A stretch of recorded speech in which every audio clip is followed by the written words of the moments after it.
আগামী ৩রা জুন বুধবার বাবা লোকনাথ দেবের তিরোধান দিবস। এই দিন সকলের বাড়িতে পূজিত হন বাবা লোকনাথ দেব। আজ জানবো লোকনাথ বাবার তিরোধান দিবস এবং পূজা সম্পর্কিত যাবতীয়।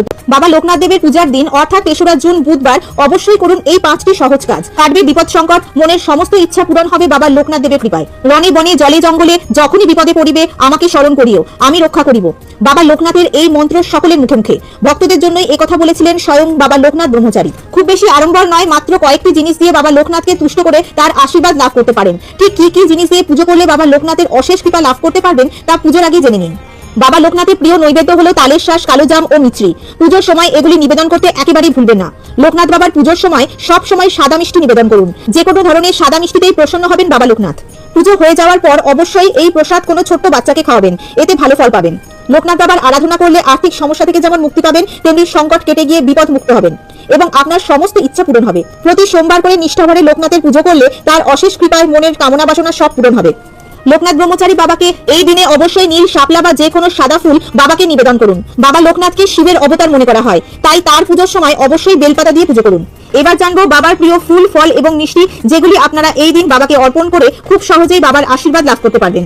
লোকনাথ বাবার অত্যন্ত প্রিয় ফুলগুলির মধ্যে নীল শাপলা ও নীলপদ্ম, সাদা শিউলি, জুঁই, বেল ও রজনীগন্ধা, এছাড়া যে কোনো সাদা ফুল ও বেলপাতা দিয়ে বাবাকে খুব সহজেই তুষ্ট করা যায়। লোকনাথ বাবার পুজোয় সাধারণত পাকা ও মিষ্টি মৌসুমী ফল নিবেদন করা হয়। বেল ফল, পাকা কলা, আঙুর, ডাবের জল, গ্রীষ্মকালীন দেশীয় ফল যেমন তালশাঁস, জাম, লিচু, কাঁঠাল বাবার অত্যন্ত প্রিয় ফল। বাবা লোকনাথের ভোগের ক্ষেত্রে সাত্বিক এবং ঘরোয়া খাবারই প্রধান। বাল্যভোগ যেমন মাখন, মিছরি লোকনাথ বাবার খুব প্রিয়।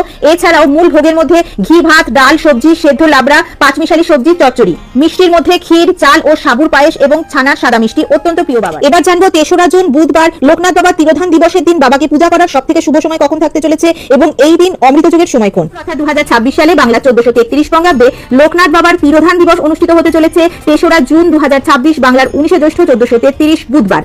তৃতীয়া তিথি শুরু হচ্ছে 2রা জুন 2026, বাংলার 18 জ্যৈষ্ঠ 1433 মঙ্গলবার অপরাহ্ন 5টা বেজে 13 মিনিটে। তৃতীয়া তিথি সমাপ্ত হচ্ছে 3রা জুন 2026, বাংলার 19 জ্যৈষ্ঠ 1433 বুধবার রাত্রি 7টা বেজে 2 মিনিটে।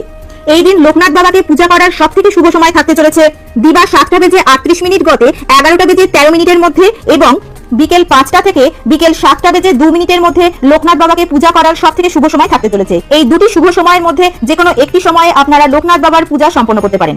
এই দিন অমৃত যোগের সময়ক্ষণ হলো দিবা 7টা বেজে 38 মিনিট গতে 11টা বেজে 13 মিনিটের মধ্যে, আবার 1টা বেজে 54 মিনিট গতে 5টা বেজে 29 মিনিটের মধ্যে এবং রাত্রি 9টা বেজে 54 মিনিটের মধ্যে ও রাত্রি 12টা বেজে 1 মিনিট গতে 1টা বেজে 25 মিনিটের মধ্যে।